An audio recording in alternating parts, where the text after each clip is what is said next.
हो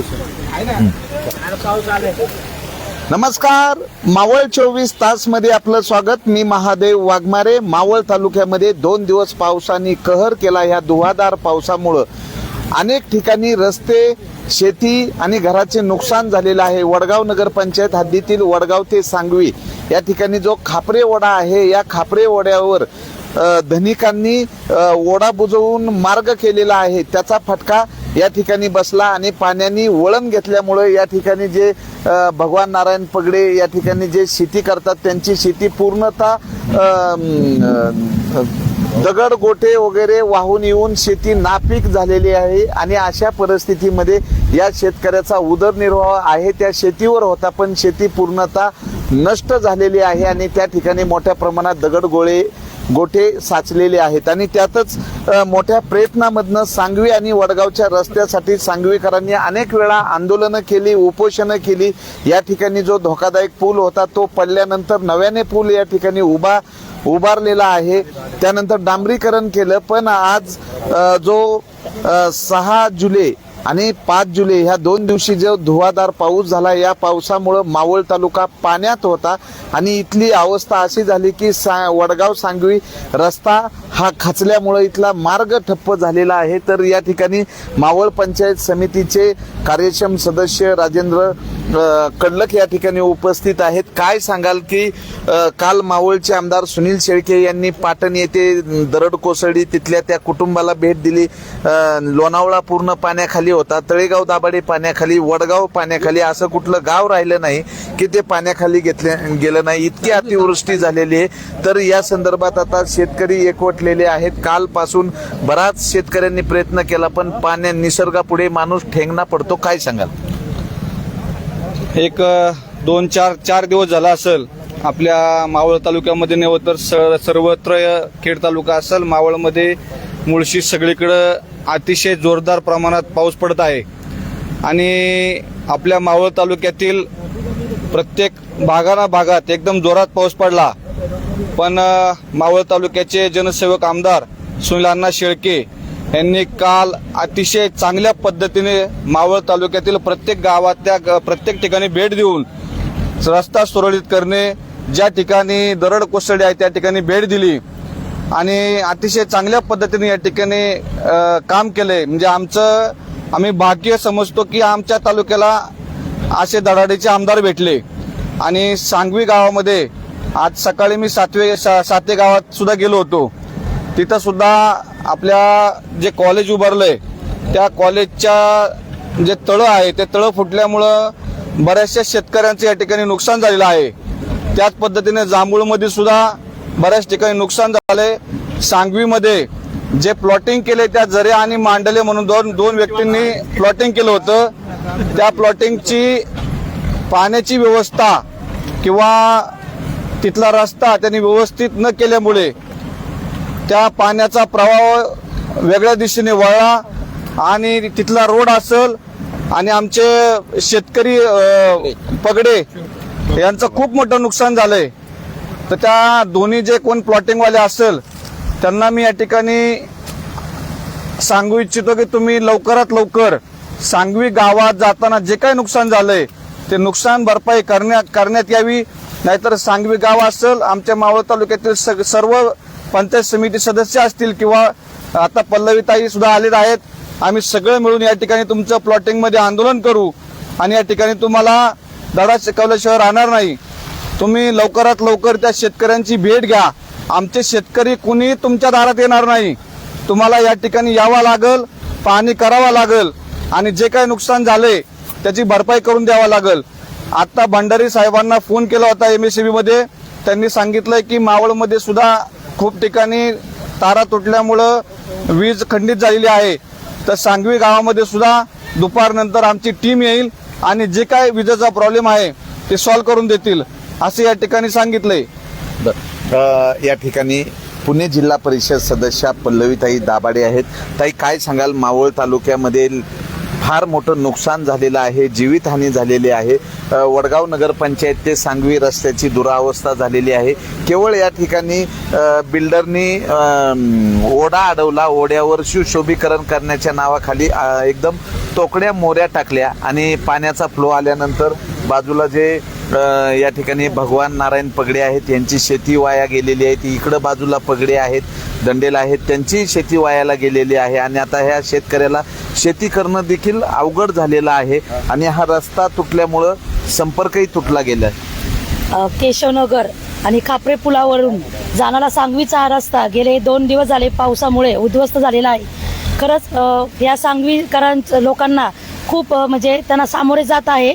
कारण की शाळकरी मुलं असो, दुग्ध व्यवसायातली लोक असतील, जे नेहमी ये जा करत असतात, तोच त्यांचा संपर्क तुटलेला आहे. तर आत्ताच भाऊंनी सांगितल्याप्रमाणे जे प्लॉटिंगवाले आहेत त्यांना आम्ही पाठपुरावा करू, त्यांचा पाठपुरावा करू आणि आत्ताच आपल्या कार्यसम्राट आमदार श्री शेळके यांनी सुद्धा पाहणी केलेली आहे आणि लवकरात लवकर याची पाठपुरावा करून आम्ही पाहणी करूया. या ठिकाणी स्थानिक युवक आहेत, विकास लालगुडे, काय परिस्थिती आहे आणि काय झालं, याच्या अगोदर असं कधी घडलेलं नाहीये. काल जोराचा पाऊस असताना त्या पलीकडच्या साईडनी दंडेल आणि ते झरे, दंडेलांची शेती आणि झरेंचं प्लॉटिंग त्या भागातनं पाणी ओव्हरफुल होऊन रोडवरती आलं आणि हा पूर्णपणे रोड खचल्यामुळं अत्यंत दुरावस्था झालेली आहे. लाईटचे पोल पडल्यात, झाडं तुटली, रस्त्याची दुरावस्था झाली. या ठिकाणी पहिलं कधी असं झालं नव्हतं, पण ज्यावेळेस हे प्लॉटिंग झालं त्यानंतर हे पहिल्यांदा असं झालं नाही. इथून पुढे पावसाचा फ्लो वाढत गेला तर हे वारंवार या परिस्थितीला सामोरं जावं लागणार आहे आम्हाला गावकऱ्यांना. त्यामुळं माझं एक म्हणणे आहे की ह्या रस्त्याची दुरावस्था जी झालेली आहे ते आता या ठिकाणी जिल्हा परिषदेच्या सदस्य पल्लवीताई आलेले आहे, पंचायत समितीचे सदस्य राजूभाऊ कडलक या ठिकाणी आलेले आहे. तर आमचं गावकऱ्यांचं एक म्हणणे आहे की त्या रस्त्यापासून ते या पुलापर्यंत आम्हाला कॉन्क्रिटीकरण रस्ता व्हावा अशी गावकऱ्यांची मागणी आहे. आणि कॉन्क्रिटीकरण रस्ता झाला तर हाईट उचलून कॉन्क्रिटीकरण रस्ता झाला तर हा प्रश्न कायमचा मिटून जाईल. इथं पाणी येणार नाही. पाणी आल्यामुळं शाळकरी मुलं, वयोवृद्ध, दूध व्यवसाय या सगळ्यांचा हाल होते. 2 दिवस गावात लाईट नाहीये, रस्ता नाहीये, सगळी अडचणीत सापडलेली मंडळी आहे. त्यामुळं माझं एक म्हणणे आहे, हा रस्ता लवकरात लवकर तात्पुरतं कॉन्क्रिटीकरण चालू करून तरी द्यावा आम्हाला गावकऱ्यांना. शाळेतल्या मुलांचे 2 दिवस झाले खाडे आलेले, कुठलीच गाडी या ठिकाणी जाऊ शकत नाही किंवा पाऊलवाट देखील नाहीये. काल वडगाव नगरीचे नगरसेवक पंढरीनाथ दादा ढोरे त्यांनी स्वतः या ठिकाणी उभे राहिले आणि आम्हाला तात्पुरतं नगरपंचायतचा JCB मागून रस्ता खुला करून दिला पाऊलवाट. त्यांचे देखील आम्ही आभार व्यक्त करतो आणि माझं जिल्हा परिषद सदस्य आणि पंचायत समिती सदस्यांना विनंती आहे की आम्हाला हा कॉन्क्रिटीकरण रस्ता कायमस्वरूपी करून द्यावा अशी विनंती करतो त्यांना. काय सांगाल, काय नाव तुमचं? काल माझं नाव मनोज खांदवे. काल सतत चाललेल्या पावसामुळे अतिशय मोठ्या प्रमाणात रस्त्याची दुरावस्था झाली आणि काल जे काही आम्ही इथं बघितलं रस्त्यावर झाडं पडलेली होती, अनेक खास खळगे पडले होते, भराव वाहून गेला होता. त्यामुळं मोठ्या प्रमाणात दुग्ध व्यावसायिक असतील, ग्रामस्थ असतील, तसेच लहान मुलांचे ये जा करण्यासाठी असुविधा निर्माण झाली. त्यामुळं खूप मोठ्या प्रमाणात ग्रामस्थांचे हाल होत आहे. गेले 3 दिवस झालं गावामध्ये लाईट नाही आहे. त्यामुळं आता राजूभाऊ कडलक यांनी सांगितलं की दुपारपर्यंत MSBचे वायरमॅन येतील. सर्व ग्रामस्थ आम्ही त्यांना सहकार्य करणार आहे. कसल्याही परिस्थितीत तुम्ही लाईट चालू करा, जेणेकरून लाईट आणि पाण्याचा प्रश्न हा सॉल्व्ह होईल. आणि ज्या प्रमाणात तिथं कोणताही प्लॉटिंगच्या तिथे कोणत्याही प्रमाणात मोऱ्या न टाकता किंवा पाण्याची व्यवस्थित निचरा न करता, फार मोठ्या प्रमाणात कसल्याही प्रमाणात ग्रामस्थांचा विचार न करता भराव टाकण्यात आला. त्या भरावामुळं फार मोठ्या प्रमाणात पाण्याचा फ्लो झाला आणि दिनेश पगडे असतील यांच्या शेतामध्ये जे आपण पाहिलंच की फार मोठ्या प्रमाणात मुरुम, दगड, विटा, माती मोठ्या प्रमाणात गेली. त्यामुळे सर्व ग्रामस्थांना विनंती की आपण सर्वांनी सहकार्य करून, प्रशासनाला सहकार्य करून यातून मार्ग काढू. या ठिकाणी नगरसेवक पंढरीनाथ ढोरे आहेत. दादा, काय सांगाल, असंच काही वर्षापूर्वी ओढ्याला पूर आला होता, तुमचा ऊस वाहून गेला होता. आजची ही कालची परिस्थिती आणि इथं जे शेतकऱ्याचं नुकसान झालं याबद्दल काय सांगाल? कालची नैसर्गिक आपत्ती संपूर्ण राज्यावर ओढवलेली आहे. त्यामध्ये विशेष करून वडगाव सांगवी हा रस्ता संपूर्ण पाण्याखाली गेला. संबंधित बिल्डरनी या ठिकाणी ओढ्यावर अतिक्रमण करून ज्या पद्धतीने बांधकाम केले ते खरं तर नैसर्गिक जो स्तोत्र होता पूर्वीचा त्याला कुठंतरी दिशा देण्याचं काम केलं आणि त्याच्यामुळे आज या ठिकाणी अनेक शेतकऱ्यांची शेती ही जमीनदोस्त झालेली आहे. आपण पाहू शकताय समोरच्या दाढी, समोरचे बांध वगैरे सगळे जमीनदोस्त झालेले. ही कधी न भरून येणारी हानी झालेली आहे. आमचे दिनेश पगडे आणि त्यांच्या संपूर्ण पगडे फॅमिलीचं आतोनात असं नुकसान झालेलं आहे. संबंधित बिल्डरांवर योग्य ती कारवाई झाली पाहिजे, कारण जे ओढ्या नाल्याचं जे नैसर्गिक स्तोत्र आहे ते त्यांनी आहे तसं करून दिलं पाहिजे. आज आपण या पाण्याचा जो लोट आहे तो पाहता तो याच्यामध्ये मावत नाहीये. म्हणून आमची प्रशासनाला एक विनंती आहे की सांगवी गाव हे वडगावशी जोडलं गेलेलं आहे आणि आज आपण ज्या ठिकाणी उभे त्या ठिकाणी रस्त्याची अवस्था आपण पाहू शकतो. रात्री आम्ही सर्व सांगवी गावातील तरुण मंडळी आणि ज्येष्ठांनी या ठिकाणी उपस्थित राहून JCP आणून तात्पुरता रोड चालू केला, परंतु रात्री अचानक पुन्हा पाऊस झाल्याने पुन्हा रस्त्याची अवस्था अशी झालेली आहे. तर प्रशासनाला आमची विनंती राहील की आपण लवकरात लवकर सांगवी गावचा रस्ता असेल, त्यांच्या लाईटचे पोल पडलेले, लाईटचा विषय असेल, हा मार्गी लावा ही आपणाला या माध्यमातून विनंती. मावळ तालुक्यामध्ये संततधार पाऊस सुरूच आहे. या पावसामुळं मोठ्या प्रमाणात शेतकऱ्यांची गैरसोय होत आहे. तर या ठिकाणी जे शेतकरी आहेत आम्ही त्यांच्याकडनं जाणून घेतोय. काय नाव हॅलो, मी यशवंत चिमाजी खांदे बोलतोय. इथून त्या दंडेलाच्या तिथं जमीन प्लॉट झालेले आहेत. त्यांनी लहान मोड्या टाकल्यामुळं ते पाणी जे रस्त्यावरून आलं ते इकडून पगड्याच्या इकडून टन मारला पाण्याने, तर सगळी जमीन इकडून धुवून गेली. पार रस्ता फुटला, पार नुकसान इतकी शेतकऱ्यांची झाली, आमची बी झाली. 2 दिवस लाईटीचे पोल पडल्यात. इथं आम्हाला आता रस्त्याची सोय अशी झाली पाहिजे का पडेल टॅपापासून तर इकडे जवळजवळ 1000-1500 फूट आम्हाला कॉन्क्रीट रोड झाला पाहिजे आणि कमीत कमी 10 ते 15 फूट उंचीचा रस्ता झाला पाहिजे, एवढं माझं म्हणणं आहे. हातावर टिकन का आता दरबारला आमच्या लहान मुलांची सोय, शाळेचे खाडं झालेले आहेत, दूधवाल्यांचं खाडं होत्यात, कामगारांचं खाडं होत्यात, जे जाण्या येण्याचे जे लोक जात्यात येतात, व्यवसाय सगळा बंद झालेला आहे आमचा. ताबडतोब रस्त्यावर सोय करावा अशी माझी नम्र विनंती आहे सगळ्यांना. या ठिकाणी सांगवीचे ग्रामस्थ आणि वडगाव नगर पंचायतीचे ग्रामस्थ उपस्थित झालेले आहेत. प्रत्यक्षात या ठिकाणी शेतकऱ्यांनी जी दाढ लावली होती ही दाढ पूर्णतः गाळामध्ये फसलेली आहे. आता भात रोप बनवायचे कसे हा प्रश्न या ठिकाणी उपस्थित झालेला आहे. शेतकऱ्याचं मोठ्या प्रमाणात या ठिकाणी नुकसान झालेलं आहे आणि ह्या शेतकऱ्याचे जमीन तयार करण्यासाठी बराच या ठिकाणी खर्च येणार आहे. जो या ठिकाणी बिल्डरनी खापरे ओढ्यावर जो काही अतिक्रमण केलेलं आहे आणि ह्या प्लॉटिंगमध्ये अपूर्ण ब्रिज टाकला, त्या ब्रिजमुळे ही परिस्थिती झालेली आहे. घटनास्थळी JCBच्या माध्यमातून रस्ता करण्याचं काम सुरू आहे, पण तुर्तास तर सांगवी आणि वडगाव रस्ता हा ठप्प झालेला आहे. तर मोठ्या प्रमाणात या ठिकाणी रस्त्याची दुरावस्था झालेली आहे.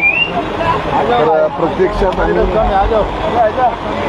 या ठिकाणी जो रस्ता आहे रस्त्याची मोठ्या प्रमाणात दुरावस्था झालेली आहे आणि नागरिकांना ये जा करता येत नाही. स्थानिक नागरिकांनी रस्त्यावर पडलेली झाडं आहेत ही बाजूला केलेली आहे, पण जो बिल्डर आहे, ज्या बिल्डरनी या ठिकाणी ओढा अडवण्याचा प्रयत्न केला, ओढा अडवल्यामुळं या ठिकाणी अशी परिस्थिती झालेली आहे.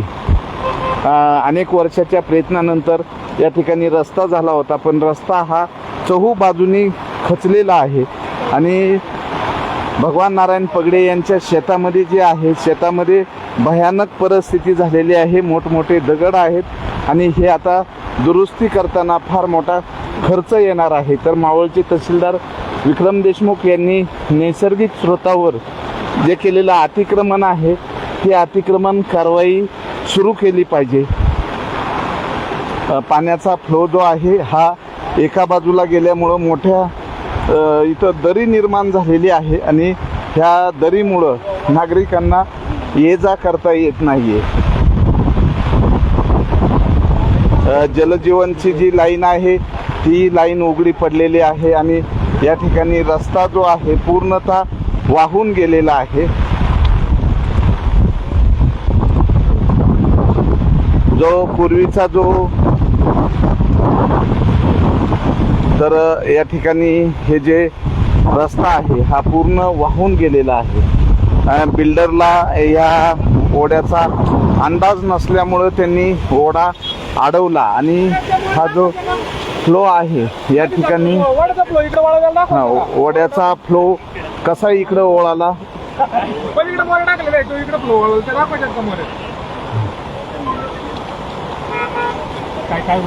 तर काय सांगाल, काल काय परिस्थिती होती? ओढा तुमच्या घराकडे आला, जे आमचे ज्यांनी आम्हाला जमीन दिलेली बिल्डर मुरे त्यांनी काय केलंय की कंपाऊंड वॉल जो आहे ना इंद्रायणी ह्याच्या खापरेवाड्याच्या शेजारचा तो काय व्यवस्थित बांधकाम करून दिलेलं नाहीये. तो अजून जर पाऊस झाला तर घरं पण वाहून जातील आमची. आणि या ठिकाणी जो मोऱ्या टाकण्यात आलेल्या आहेत त्या मोऱ्या आम्ही पाहणार आहोत जागेवर जाऊन. नगरसेवक पंढरीनाथ ढोरे प्रत्यक्ष या ठिकाणी पाहणी करत आहेत. रस्ता जो आहे पूर्ण वाहून गेलेला आहे. तर मावळ तालुक्यामध्ये मोठ्या प्रमाणात ओढ्या नाल्यावर अतिक्रमण करणं सुरू आहे आणि या अतिक्रमणामुळं शेतकरी वर्गाला मोठा फटका बसतोय. शेतीचं नुकसान होतंय, रस्त्याचं नुकसान होतंय, शेतीचं रस्त्याचं नुकसान होतंय. बिल्डरनी या ठिकाणी जे काही खापरे ओढ्याचा मार्ग अरुंद केला त्याचा फटका या ठिकाणी बसलेला आहे. बराचसा जो रस्ता आहे रस्ताही खचलेला आहे आणि या ठिकाणी मोठ्या प्रमाणात म्हणजे डोंगरवाडी पासून जे पाणी येतं ते एवढ्या ओढ्यामध्ये बसू शकत नाही. तर या ठिकाणी मार्ग बदलण्यात आला. अरुंद ओढा केल्यामुळे ही परिस्थिती झालेली आहे आणि नागरिकांनी मागणी केलेली आहे की ज्या शेतकऱ्याचं नुकसान झालेलं आहे ते नुकसान या ठिकाणी भरून देण्यात यावं. तर पाण्याचा मार्ग बदलल्यामुळं शेतकऱ्याचं अतोनात नुकसान झालेलं आहे. बघूयात महसूल विभाग काय कारवाई करतोय. मावळ 24 तास. तर बघूयात काय सांगाल नेमकं. या ठिकाणी जरे बिल्डर आहेत, त्यांनी हा वड्याचा मार्ग वेगळा केला आहे आणि वडा हा दोन्हीकडून जात होता. त्यांनी तिथं भराव टाकून एका साईडने घेतलाय. एका साईडने घेतल्यामुळं आणि त्या तिथं ब्रिज टाकायचा होता, तिथं लहान लहान मोऱ्या टाकल्या आणि त्यांनी लहान मोऱ्या टाकल्यामुळे त्याला गावातली घाण झाडी झुडपी येऊन गुंतली आणि त्यांना ज्यावेळेस ते टाकायचं मोऱ्या तेव्हा सांगितलं त्यांना ब्रिज टाका म्हणून. पण ब्रिज काय त्यांनी टाकलं ना ते म्हणलं काय नाही होणार. पण आज आमच्या शेतीचं पूर्ण नुकसान झालं. आज 4-5 लाखाचं नुकसान झालेलं आहे. आमचं पूर्ण कुटुंब शेतीवरच आहे. आज तिथं माती राहिली नाही, दगड मुरम सगळं आलंय आणि 5-5 फूट खोल खड्डे झाले त्याच्यामध्ये. आता ही भरपाई कोण देणार? शासनाला एवढीच विनंती, बिल्डरनी आम्हाला सहकार्य करावे व आम्हाला त्याची मदत भेटावी, नाही तर आमचं कुटुंब आंदोलन करणार आहे येत्या 2 ते 3 दिवसात. तर हे शेतकरी आहेत दिनेश पगडे यांच्या ह्या व्यथा आहेत. नैसर्गिक ओढ्या नाल्यावर अतिक्रमण आणि ओढ्या नाल्यांचे मार्ग बदलल्यामुळं मावळ तालुक्यामध्ये मोठ्या प्रमाणात शेती, रस्ते आणि घरांचं नुकसान झालेलं आहे. तर मावळचे तहसीलदार विक्रम देशमुख यांनी जे पूर्वाश्रमीचे ओढे नाले आहेत यांना खुले करण्यासाठी आणि PMRD यांनी पुढाकार घेतला पाहिजे. या नुकसानीच्या ठिकाणी जिल्हा परिषद सदस्य पल्लवीताई दाभाडे आणि पंचायत समिती सदस्य राजेंद्र कडलक उपस्थित झालेले आहेत. तर मावळ तालुक्यामध्ये मोठ्या प्रमाणात नुकसान झालेलं आहे आणि भात रोपे जी आहेत ती पूर्ण गेलेली आहे. आता या ठिकाणी भराव टाकला होता, हा भराव सगळा वाहून गेलेला आहे. भराव टाकून प्लॉटिंग केली होती पण हे प्लॉटिंग पूर्ण वाहून गेलेली आहे. या ठिकाणी जर घरं असती तर फार मोठ्या प्रमाणात या ठिकाणी धोका निर्माण झाला असता. काय सांगाल? नमस्कार, माझं नाव संतोष चव्हाण, वडगाव मावळचा रहिवासी. आमची चव्हाण परिवाराची जवळजवळ 70-80 एकर शेती आम्ही सांगवी गावात करतो. आज ह्या वडगावसारख्या ठिकाणी विकास होत असताना नक्कीच विकास झाला पाहिजे, पण ह्या धनगांड्या प्लॉटिंगवाल्यांनी पावसाचा विचार करून त्या पद्धतीने पूल बनवले पाहिजेत. छोट्या छोट्या नाल्या टाकून आज आमच्या दिनेश पगडेसारख्या शेतकऱ्याचं एवढं मोठ्या प्रमाणात नुकसान झालं. आमचं पॉली हाऊस स्वतःचं माझं आहे, आज बॉक्स पावसामध्ये आम्हाला आणावे लागतात. काल आमचं भल्या मोठ्या प्रमाणात फुलांचं नुकसान झालं आणि आजही आम्ही पावसात भिजून ते बॉक्स पोहोचवतोय. जिथं 200 रुपये भाव मिळणार तिथं 100 रुपये मिळणार. याचा कुठंतरी ह्या धनगांडक्यांनी विचार केला पाहिजे. या नुकसानाची भरपाई कुठंतरी आमच्या पगडे परिवाराला मिळून दिली पाहिजे, एवढीच विनंती करतो. काय सांगतील? नमस्कार, माझं नाव ऋषिकेश लालगुडे, मी राहणार सांगलीतला आहे. खरं सांगायचं म्हणलं तर सर, आता एवढ्या मोठ्या पावसाच्या दिवसामध्ये हा जो ह्या सनब्लिस प्लॉटिंग जे आहे यांना आम्ही वारंवार मागच्या वेळेस सांगत होतो की तुम्ही जो हा निर्णय घेता, हे पाणी जे इकडे तुम्ही काढताय ते अतिशय चुकीचं आहे. ते आम्हाला त्यावेळेस उडवडी चूर देत होती, करू बघू सांगू दाखवतो. आता त्याचा परिणाम आता आम्हाला ह्या स्वरूपात भोगावा लागला. आमच्या पूर्णपणे अक्षर रस्त्याचं नुकसान झालं, आमच्या पगडे कुटुंबाचं देखील मोठ्या प्रमाणात नुकसान झालेलं आहे. आता याची भरपाई कोण देणार? आता आम्ही यांना एकच विनंती करतो की जर आमचा हा रस्ता खुला करून दिला नाही तर आम्ही इथं आंदोलनाला बसणार संपूर्ण ग्रामस्थ. बघूयात प्रशासन या बिल्डरवर काय कारवाई करते. नागरिकांचं जे शेतकऱ्यांचं नुकसान झाले ती नुकसान भरपाई केव्हा भेटते, त्यांची शेती पिकती का शेतीमध्ये आलेले दगड तसेच राहतात याकडे लक्ष लागलेलं आहे. वडगाव नगरपंचायत हद्द व सांगवी रस्ता जो आहे हा मोठ्या प्रमाणात वाहून गेलेला आहे आणि इथला मार्ग ठप्प झालेला आहे. मावळ 24 तास प्रतिनिधी महादेव वाघमारे, धन्यवाद. लाईटीच्या ताराचंही मोठ्या प्रमाणात नुकसान झालेलं आहे, त्यामुळं सांगवी परिसर हा अंधारात आहे आणि सर्व 5 ते 6 पूल या पाण्याच्या वेगामुळं पडलेले आहेत आणि हे पूर्ण इथला भराव वाहून जाऊन हा शेतकऱ्यांच्या शेतात गेलेला आहे.